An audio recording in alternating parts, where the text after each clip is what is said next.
this is what we call the property cycle. All right. Now, property shoots up, sits stagnant, and then shoots up again. All right.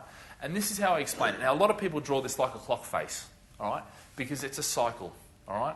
Now, one cycle is from here, to there, and then this up here is the same as that up. Now, this thing is never drawn to scale. So when I draw it like this, all right, and it has ups and downs and all that, don't look and go, oh, well, that's exactly equal to that, so therefore he must mean at exactly the same time. It doesn't. All I'm talking about here is trends. The only thing that I can do is track trends. If you ask me to pick a date on that line, I can't. All right? I can't, and no economist can. And if they could, they would be a multi-billionaire. In fact, they'd probably rule the world. All right? But what you can do is track trends effectively and track them enough to make money. Yeah? And that's the important bit. Enough to make money and not lose money. All right? And if you do this and you understand this. So I talk about property shooting up, sitting stagnant, shooting up.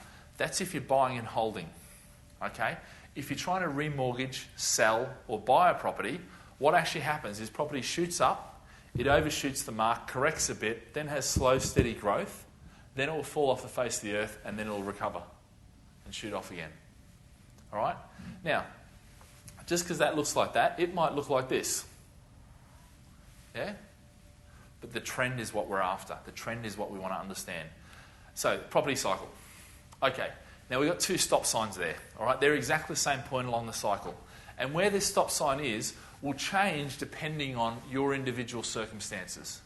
And this is why I can't give you any advice or suggestions, to a group on what you should do and when you should have your stop sign. All right? That's what a portfolio manager does. That's what an IFA does. That's what the qualified people within our industry, in our business do. They'll sit down with you and look at your individual circumstances. Because if you've got a heap of capital and a heap of cash, then you can probably push this out further. But if you're on a fixed income and you've got restricted means and all that sort of stuff, then this might have to come down here.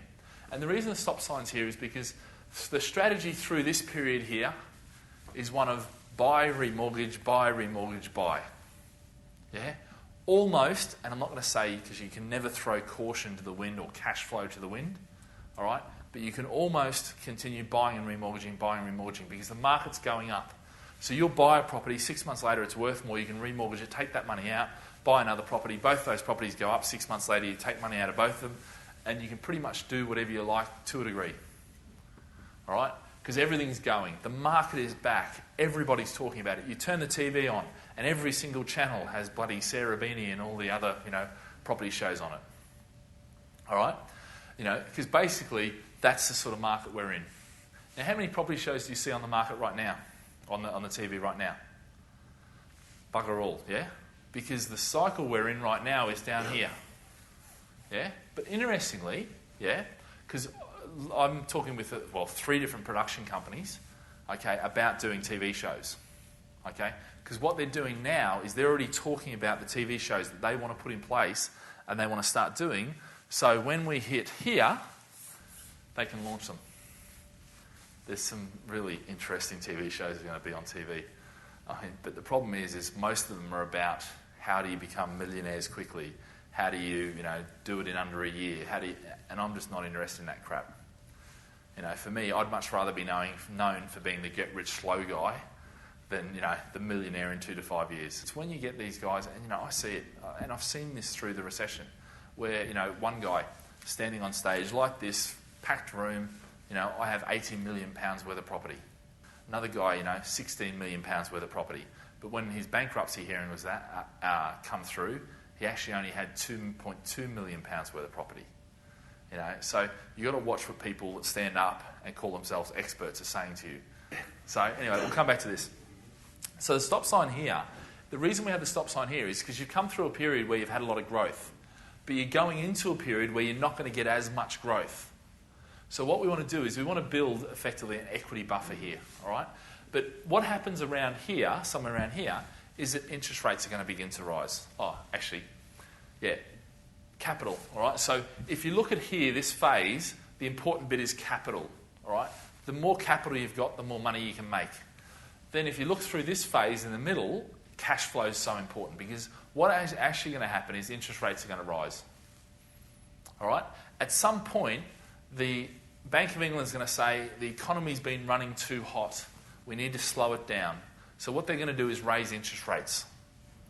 And as they raise interest rates, they're going to affect your cash flow. Yeah? And then what happens is, if you look at it, yeah, you need to create an equity buffer. Because if you create that equity buffer there, all right, so your house prices go up in value, but your mortgages stay where they are, then you've got this buffer. That buffer can be used to fund through the higher interest rate period, all right, or the lower growth period. And then what you have here is lowering interest rates. So, and what generally happens, this point here is the oil crisis in the 70s. It's the dot-com bubble in the 2000s. It's the credit crunch in 2007. It's, you name it. There's always a name that they'll give to that point, okay, at which the economy starts to slow down, so they lower interest rates to stimulate the economy more, okay? And make no mistake, if they hadn't have lowered interest rates to where they are, it would be a very different picture in the UK right now. Yeah, there'd be repossessions, and a lot of people would have, got out of the marketplace. All right, so let me talk about supply in the property cycle. So throughout here, supply's in full swing. You've got banks are lending money, developers have got the approvals, everything's working fine, and everything's just turning away fantastically.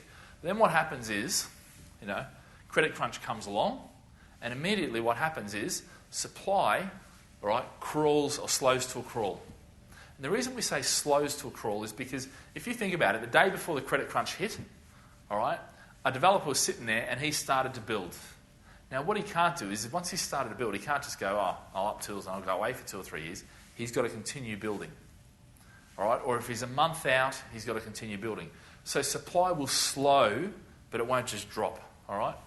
Then what happens is supply begins to dry up, because what happens is the day after this point, developers go, well, I can't get the finance anymore, I can't start building, so actually what happens is supply will start to dry up.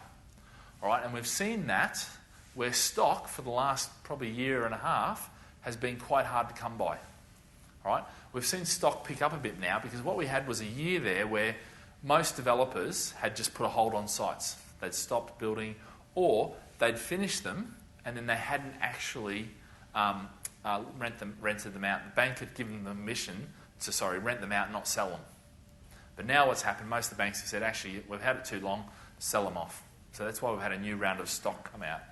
But effectively, supply dries up. Then what happened? Off-plan kicks off. Now this happened, all right, this little point here was March 2009, when we started to see supply of property off-plan start happening, and only with the major developers. All right. Now we're starting to see a few medium-level developers come back, but what we haven't seen yet is the little one-man bands and their 5-man teams come back yet, because they're just not getting the funding. All right.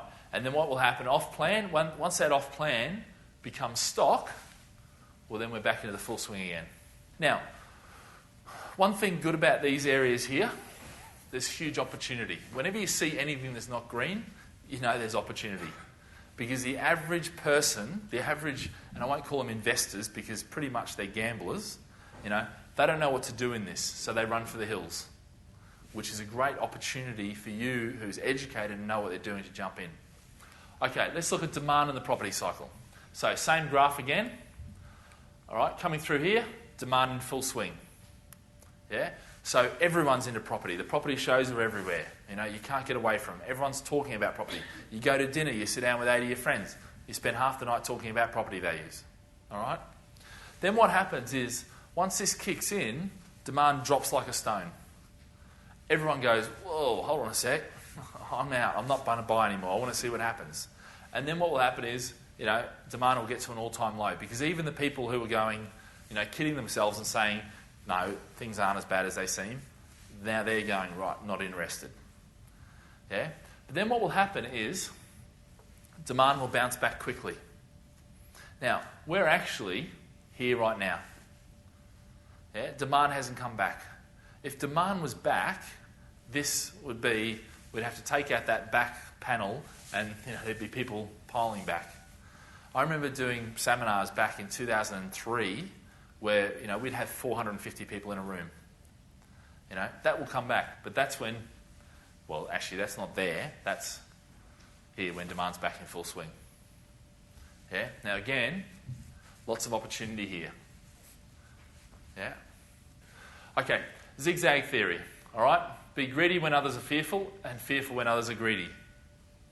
Yeah. Obviously, right now, people are fearful. They don't know what's going on. They're not sure what's going on. Are we going to double dip? Am I going to lose my job? Is unemployment going to go above 3 million? Is, whatever. Okay? So that's the time when people who know what they're doing can jump in and bag a bargain. And make no mistake, I look at the property that we're buying now and I think there is no way we would have got these level of discounts and this level of opportunity and the quality of the property back in 2005, 2006, 2004. Yeah, because all that stuff was getting taken up because other people were just taking all the good stuff, and as investors who wanted discounts and all that, we were left with what's left over, if you like. All right. So the property we're buying now is awesome. We're getting our pick of the property. Yeah.